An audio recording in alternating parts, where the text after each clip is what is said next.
Welcome, Dr. Craig. Hi, good morning. I can't imagine. Thanks for having me on. Hey, thanks for coming. I can't imagine what you all are seeing in hospitals all over the country and what you're going through right now. Tell us from the front lines, you know, what's happening? Well, thanks for letting me share the story, because we really want to let people know what it's like inside of our emergency rooms, inside of our intensive care units. People are seeing a lot of empty streets. You know, Times Square in New York is empty, but that's not the reality of what we're dealing with on a daily basis. Every day we're going in and we're seeing really sick patients.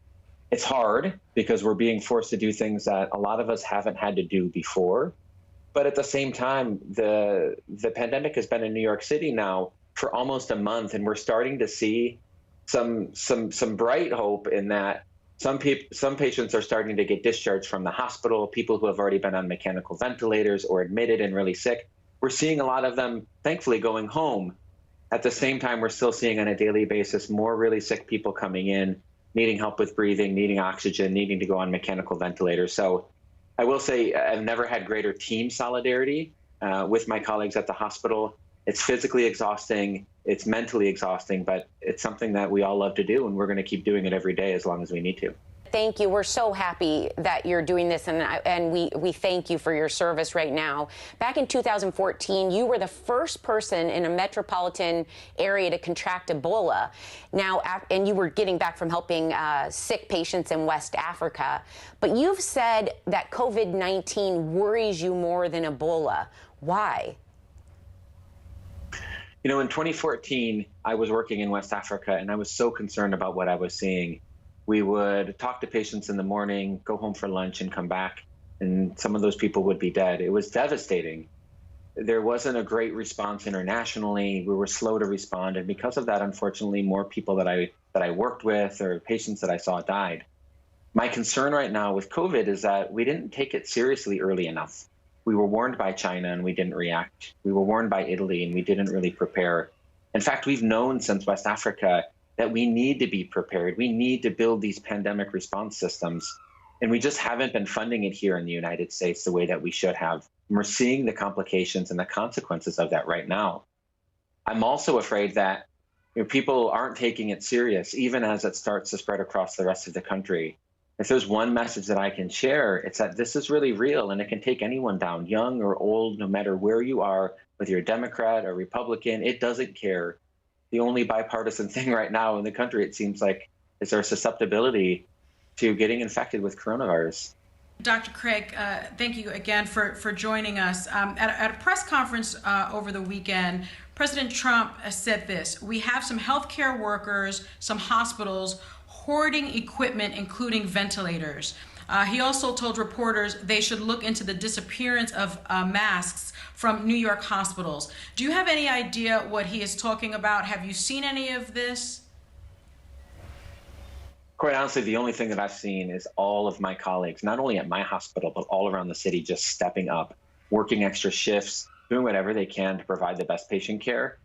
And yeah, we all have concerns about the number of ventilators. We know that if this continues at the same rate, we might not have enough. We need to be prepared. In terms of masks, everyone is worried about our supply. We know that we could need billions of masks if this continues into next year. Are people hoarding masks or stealing them? Not that I'm seeing. What I'm seeing is people show up and use that personal protective equipment to keep them safe and do everything they can so that they can stay on the front lines.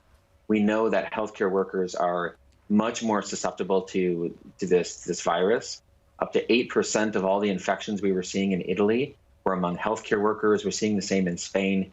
We can't have our frontline providers, our nurses, our doctors, our respiratory therapists, we can't have them getting sick. We need them on the front lines. And if they're out, it just means it's going to be harder for the rest of us to provide that care. So what we're all doing is we're doing everything we can to be there, be present every day, to stay safe and provide that high quality care. I don't see anyone running off with a ventilator with masks. I see everyone running into the hospital to help out. Now, at your hospital, you assume every patient has COVID-19. Mayors and governors are warning that things are going to get even worse in the next few weeks. But at the same time, we are hearing that the number of cases, at least in New York, are slowing down. Instead of doubling every 2 days, it's now sometimes every 6 days. So is there anything to be encouraged by in terms of looking at the numbers?